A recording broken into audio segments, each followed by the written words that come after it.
আলিপুরদুয়ার শহরে Abhishek Banerjee road show.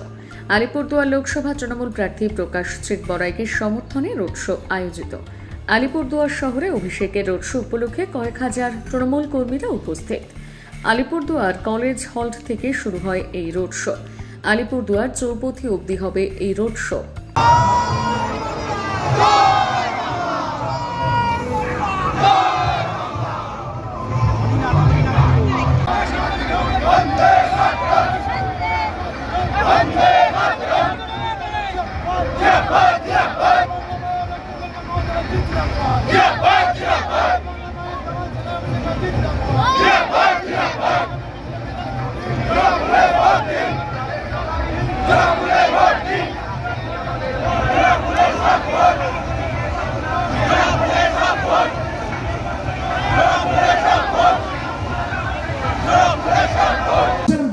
মাথার উপর পাকা ছাদের কথা বলেনি, মূল্যবৃদ্ধি নিয়ন্ত্রণ করার কথা বলেনি, গ্রামে পাকা রাস্তা তৈরি করার কথা বলেনি, গ্রামীণ স্কুলগুলোর পরিকাঠামোগত উন্নয়নের কথা বলেনি, অর্থনৈতিকভাবে কি করে দেশকে সমৃদ্ধ করবে তার কোনো উল্লেখ তাদের ম্যানিফেস্টোতে ইস্তাহারে নেই।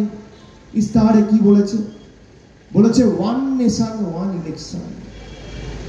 এখানে যারা আছেন সাধারণ মানুষ, যারা আমার কথা শুনছেন, টিভিতে দেখছেন, সোশ্যাল মিডিয়ায় শুনছেন, আপনারা শুনে রাখুন, বিজেপি আপনার ভোট চায় না, বিজেপি আপনাকে নিয়ন্ত্রণ করতে চায়।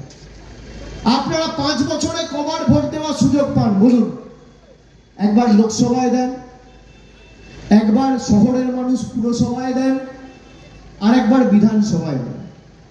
একইভাবে যারা গ্রামীণ এলাকায় থাকেন একবার বিধানসভায় দেন, একবার পঞ্চায়েতে দেন, একবার লোকসভায় দেন, তাই তো? তার মানে আপনি যদি দেখেন 5 বছরে 4 বার ভোট হয়। একবার পুরসভার ভোট হয়, একবার জেলা পরিষদ ভোট হয়, একবার বিধানসভার ভোট হয়, একবার লোকসভার ভোট হয়। মানে 5 বছরে আপনি 4 বার কি 3 বার ভোট দেওয়ার সুযোগ পান। বিজেপি আপনার কাছ থেকে সেই সুযোগ এই নির্বাচনে যদি যেতে কেড়ে নেবে এবং আপনি 5 বছরে একবার ভোট দেওয়ার সুযোগ পাবেন। ওয়ান নেশন ওয়ান ইলেকশন মানে লোকসভা, বিধানসভা, পুরসভা, পঞ্চায়েত সব একসাথে। এবার আপনি ভাবুন, খালি আমি স্কুলে পড়াশোনা করছি, আমি যদি জানি যে বছরে 12 মাসে খালি 7 দিন পরীক্ষা হবে আর কোনো পরীক্ষা নেই, সে ছাত্র পড়াশোনা করবে? করবে কি করবে? এবার ছাত্র যদি দেখে প্রতি মাসে পরীক্ষা, প্রতি 2 মাসে পরীক্ষা, বাড়ি থেকেও চাপ থাকবে যে বাবা পড়, পরীক্ষায় ভালো ফল করতে হবে, নাহলে তো পাস করতে পারবি না। একইভাবে সমাজে যদি কোনো রাজনৈতিক দল জিতে রাজ্যে বা কেন্দ্রের ক্ষমতায় থাকে, আপনি যদি তার জনবিরোধী সিদ্ধান্তের উপরে তাকে কোনোদিন শাস্তি দিতে চান, সেই শাস্তি আপনি আর, সেই সুযোগ আপনি আর পাবেন না। এই হচ্ছে one nation one election.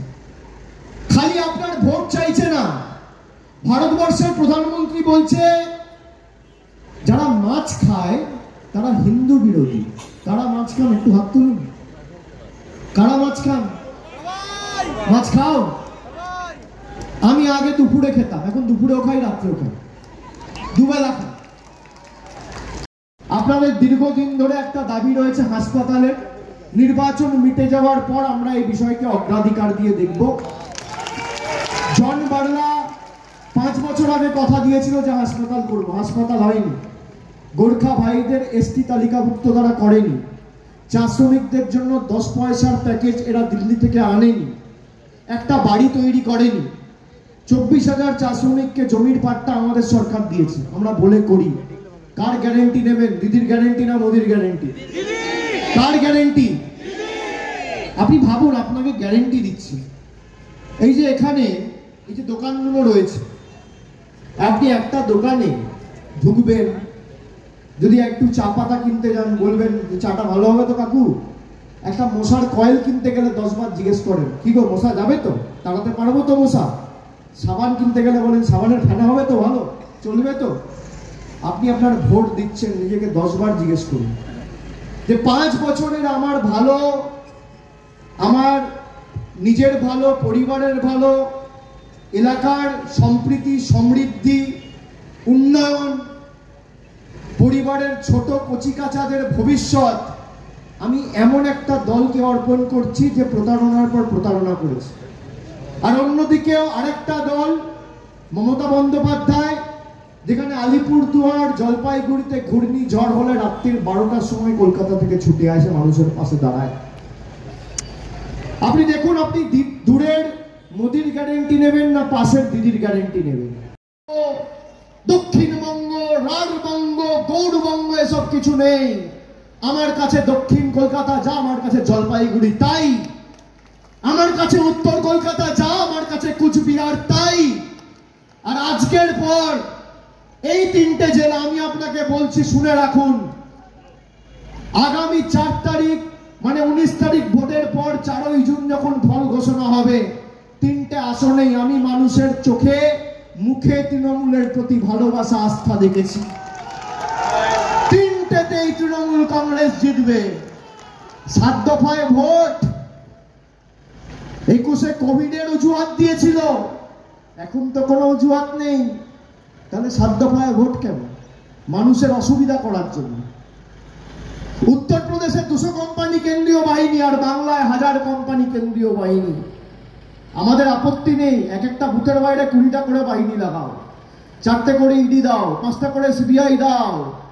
Vote মানুষ দেবে, কেন্দ্রীয় বাহিনী, ইডি, সিবিআই নয়। যত ক্ষমতা প্রয়োগ করার তারা প্রয়োগ করুক। বিজেপির কাছে সব আছে, টাকা পয়সা, অর্থবল, ইডি, সিবিআই, বিচার ব্যবস্থা, মিডিয়া, শিল্পপতি, সবাই। আর তৃণমূলের কাছে কিচ্ছু নাই, খালি মানুষ আছে, তাই সব আছে, আর কিচ্ছু লাগবে না।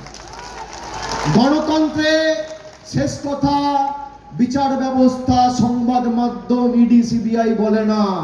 যারা দাঁড়িয়ে আজকে বক্তৃতা শুনছে, পায়ে পা মিলিয়েছে 2.5 কিলোমিটার গরমে, এই আলিপুরদুয়ার জেলায় জেতেনি। 5টা আসনে 5টা আসনেই হেরেছে। কেউ বলতে পারবে আলিপুরদুয়ারের মানুষের উপর কোন রকম কোন স্বৈরাচারী কোন পদক্ষেপ আমাদের সরকার 3 বছরে নিয়েছে? বৈচিত্র্যের মধ্যে একতাই আমাদের মূল মন্ত্র। নানা ভাষা, নানা মত, নানা পরিধান, বিবিধের মাঝে দেখো মিলন মহান।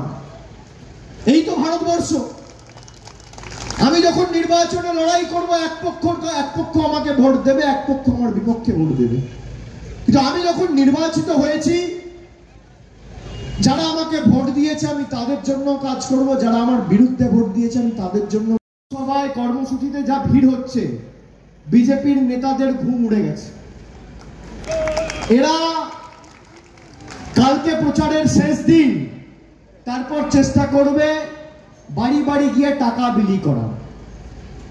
আমাদের ব্লকের লোকেরা, জেলার লোকেরা আপনাদের অনুরোধ করবে টাকা নেবেন না। আমি অনুরোধ করব টাকা নিয়ে নেবেন। এই টাকা আপনার সাথে 5 বছর বেইমানি করেছে, আপনি একদিন করবেন। 5 বছর করেছে, 19 থেকে।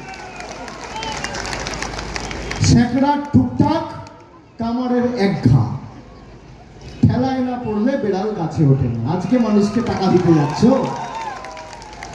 আপনাকে টাকা দিতে গেলে আপনি টাকা নেবেন। যদি 500 টাকা দেয়, আপনি 2000 চাইবেন। 2000 দিতে গেলে 5000 চাইবে। আর ক্লাবগুলোকে বলবো 50,000 করে নাও। তোমাদের দুর্গাপূজার প্রসার ঘটানোর জন্য মমতা বন্দ্যোপাধ্যায়, আমাদের সরকার যখন ক্লাবগুলোকে সাহায্য করে, এই বিজেপি কলকাতা হাইকোর্টে গিয়ে পিল করে, যাতে তোমরা এই টাকাটা না পাও। যার 2000 পাও না তিনি 5000 নেন, যার 500 পাও না সে 2000 চান। এবং বিজেপির নেতাদের বলবেন যে তোমাদেরই ভোট দেবো বাবা, কোনো অসুবিধা নেই। ওরা আশ্বস্ত হয়ে বাড়ি ফিরবে। বড় ফুল 2 নম্বরই ফুলের থেকে টাকা নেবেন আর জোড়া ফুলে ভোট দেবেন। যে ভাষায় ওরা বোঝে, আপনাকে সে ভাষায় জবাব দিতে হবে।